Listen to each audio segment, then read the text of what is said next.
Gusto nyo bang makilala ang inyong business, kumita, sumikat at maging patok online or TV? Get more customers and grow your business. Advertise now. From the studios of Litter News Philippines, Errol Dakabe of Kamao Asset.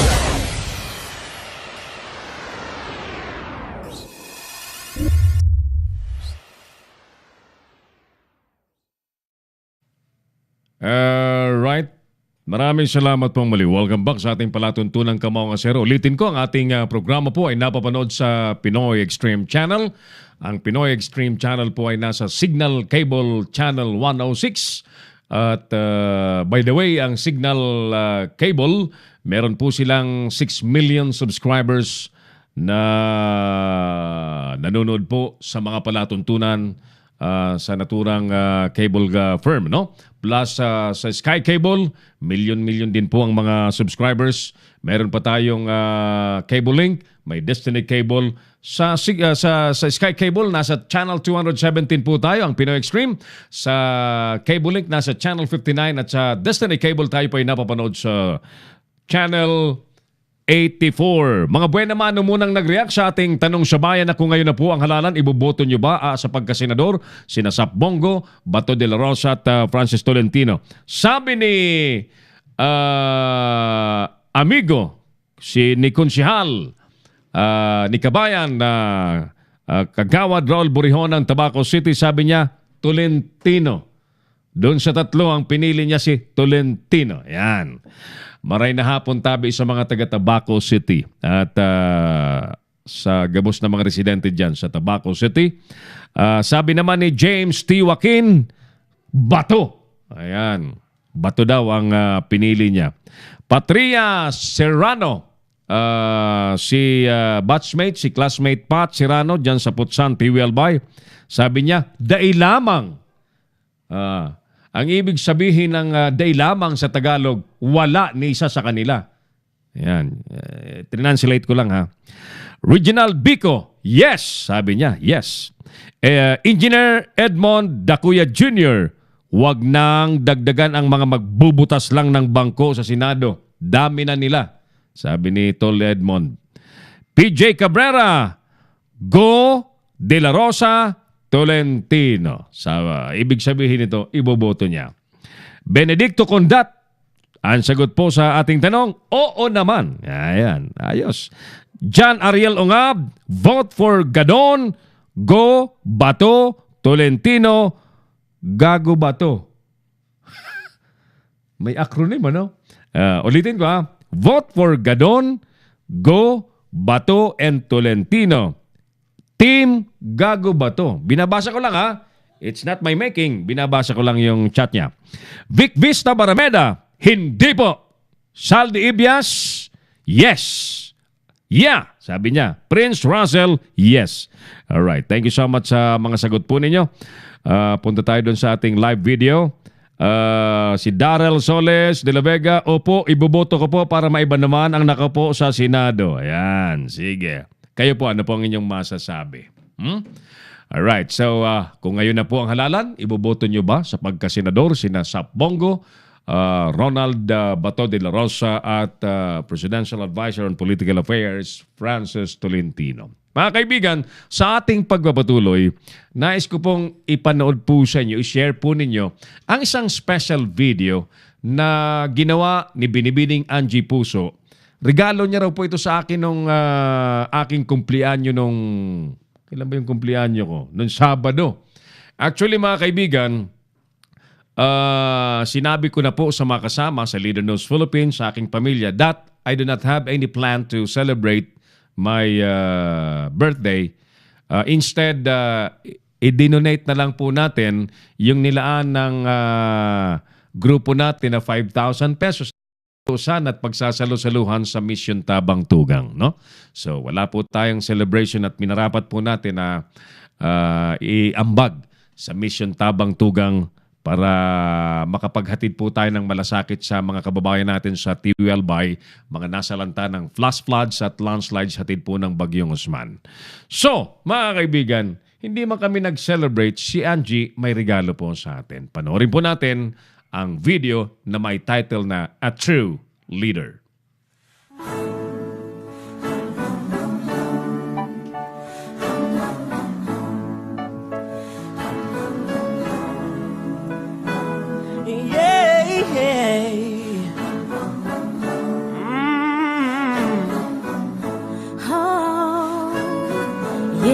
Oh no. Sometimes in our lives we all have pain, we all have sorrow. But if we are wise, we know that there's always tomorrow. Lean on me when you're not strong, and I'll be your friend. I'll help you carry on, for it won't be long till I'm gonna need somebody to lean on. Please swallow your pride. If I have things you need to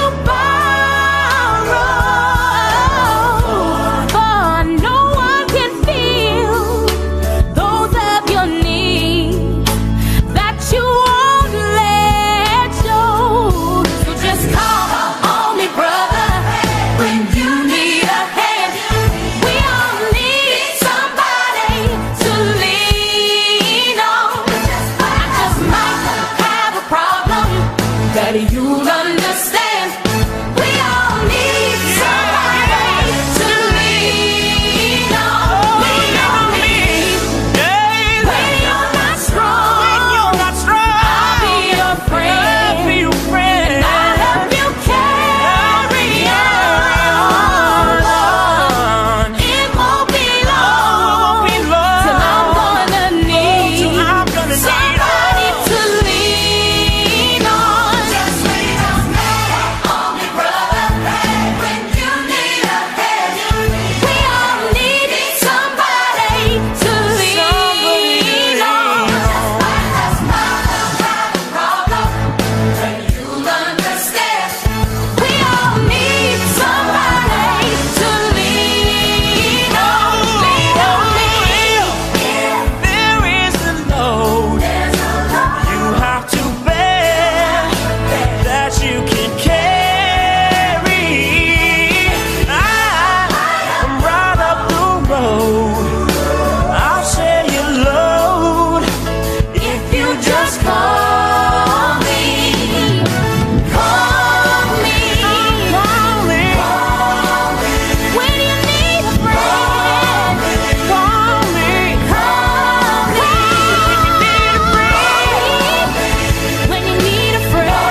Till I'm gonna need somebody to lean on, lean on, lean on me.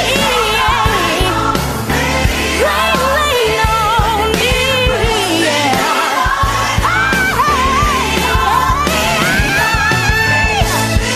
You can lean on me. I'm gonna need somebody to lean on.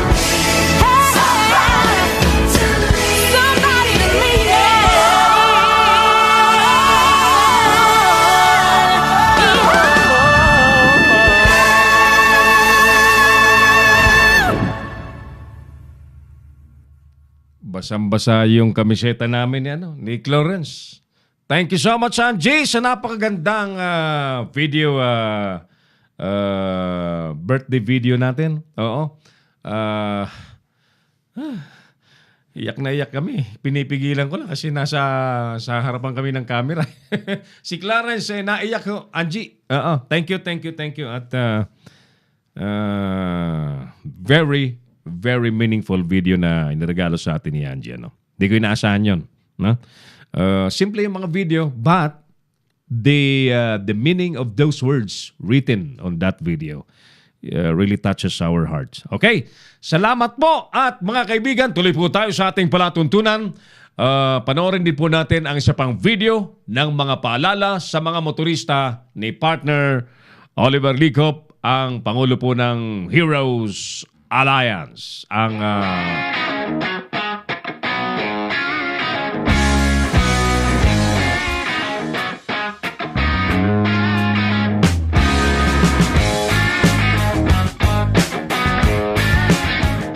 pagmamaneho ng motorsiklo ay may kaakibat na responsibilidad. Kailangan tayong maging maingat sa lahat ng oras upang mapangalagaan natin ang ating mga sarili. Ugaliing isaiisip ang kaligtasan at isapuso ang responsableng paggamit ng motorsiklo upang magkaroon tayo ng matiwasay at ligtas na paglalakbay. Matuto tayong gumamit ng mga kasuotang magpoproteksyon sa atin at iwasan ang anumang bagay na alam nating magiging sanhi upang tayo ay mapahamak. Tandaan natin na iisa lang ang ating buhay, na sa tuwing tayo ay sasakay sa ating mga motorsiklo, alalahaning may mga nagmamahal na sa atin ay naghihintay. Marami na ang nasawi at libo-libo na nasaktan dahil sa kawalan ng disiplina sa kalsada. Kaya ating tandaan, ang pagmamaneho ng motorsiklo ay may kaakibat na responsibilidad. Ugaliin natin maging maingat upang ang sakuna ay maiwasan. Ito po si Rider Juan de la Cruz. Hangad natin ang makabuluhan at ligtas na paglalakbay para sa lahat.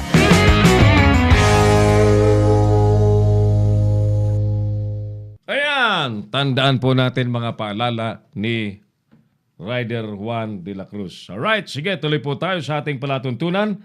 Muli ang ating survey question ho. By the way, nais po nating pasalamatan ng marami po mga riders na katuwang po natin sa ating Mission Tabang Tugang. Of course, ang Heroes Alliance at si partner Oliver Licop ang founding chairman yan at namumuno dyan sa isang malaking grupo ng mga riders na may ginintong puso. Heroes Alliance. Si Kabayang Tycon Marabilyon ang in charge doon sa grupo ng Heroes para sa ating Mission Tabang Tugang na pinagsasama-samahan ng mangyari po ang ating mission by January 19. Of course, kasama po nating pinasasalamatan ang mga kasapi, mga opisyal ng MCBO. Ang founding chairman naman dyan, si partner Bong David na nasa Netherlands pero nakakalat po sa buong Pilipinas ang kanyang mga chapters. Sila Cap Julia Tabalos ng Calabarzon chapter, si Sir Wilson Canabas ba yun? Kung hindi ako nagkakamali, ng Manila chapter ng MCBO ay ready na para sa January 19. Medyo excited. Panay tanong sa akin, Sir Errol, anong oras ba ang event natin sa January 19? Sabi ko, relax ka bro. At madali na lang yung oras, no? We're still accelerating our fundraising. So, salamat din sa PMI, Philippine Investigative Media Alliance Incorporated, sa pamumuno naman ni partner Bernard Menyosa. At siyempre, mga kaibigan, sa maraming salamat sa pag-ayuda po ng Montalban Bonsai Society. Ayan. Ulitin ko po ang Montalban Bonsai Society represented by Sir Tito Porras. Nag-pledge po ng 10,000 pesos para po sa Mission Tabang Tugang. Yan. Salamat po sa grupong Montalban Bonsai Society. At nasundan pa ng isa pang 10,000 pesos pledge from amigong Philip Dacoco. Ayan, Sir Philip Dacoco, salamat po sa pledge na 10,000 pesos. At makakadagdag po yan doon sa pilit po nating iniipon na amount para mayahatid po sa mga biktima ng flash floods at landslides, hatid po ng Bagyong Usman sa Kabikulan, especially sa bayan po ng Tiwelbay. Our plan is to land dyan po sa lalanding po tayo sa Sugod Tiwelbay, the hardly hit barangay in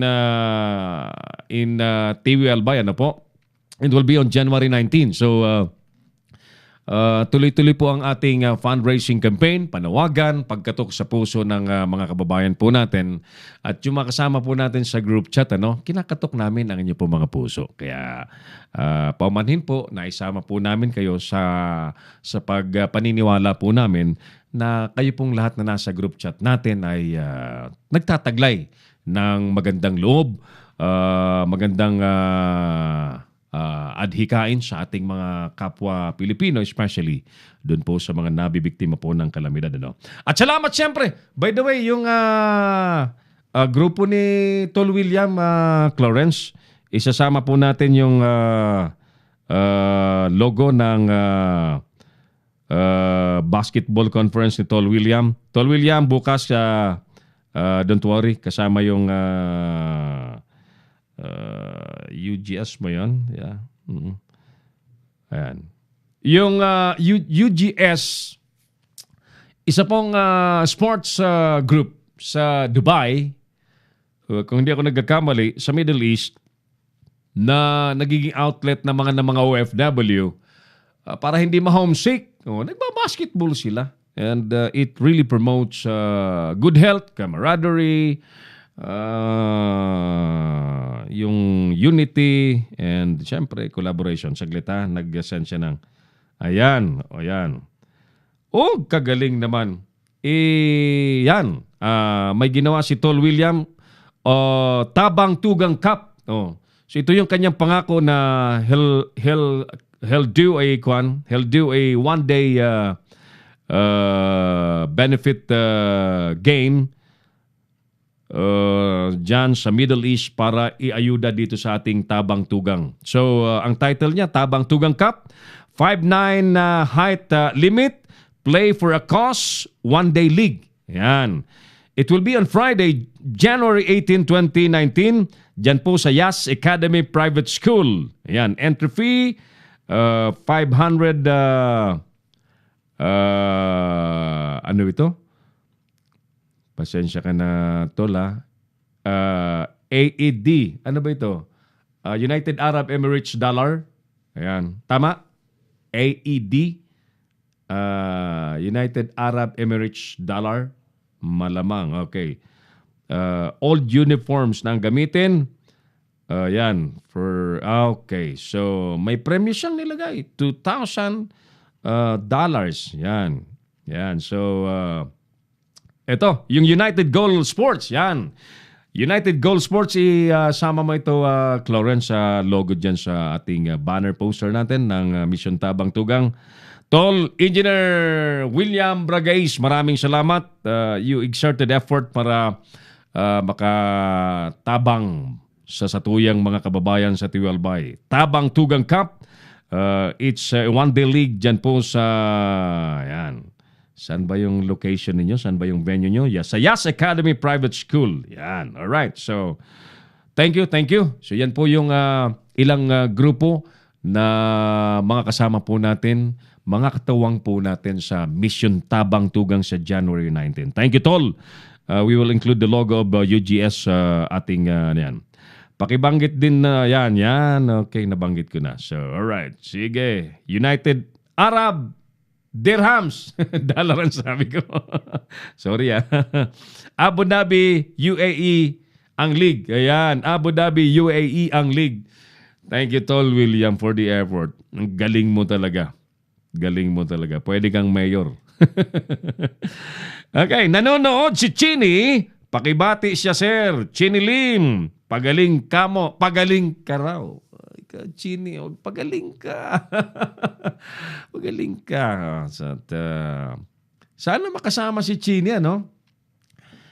Ay, Chini, sana makasama ka sa Mission Tabang Tugang natin. Ayan, sige. Sir Philip, ulitin ko, Sir Philip Dacoco, who pledged 10,000 pesos.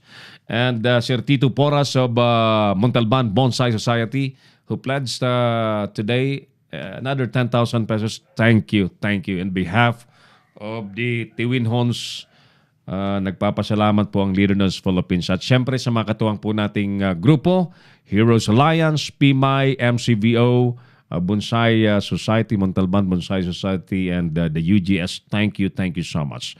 Mga kaibigan, sa pagbabalik po ng palatuntunang Kamaong Asero, kilalanin natin, kausapin natin, tanungin natin ang isa pong senatoriable na nangangako ng magandang serbisyo kapag siya po'y naupo sa Senado. Di pa naman kami nangangampanya. Nais lang natin siyang makilala at makakwentuhan sa ating segment na mano-mano sa pagbalik po ng palatuntunang Kamaong Asero. Magbabalik si Errol Nakame sa Kamaong Asero. Bring your business over a million TV or online. Reach your target customers anytime, anywhere. Your brand on TV or on the web. Get more customers and grow your business. Advertise now.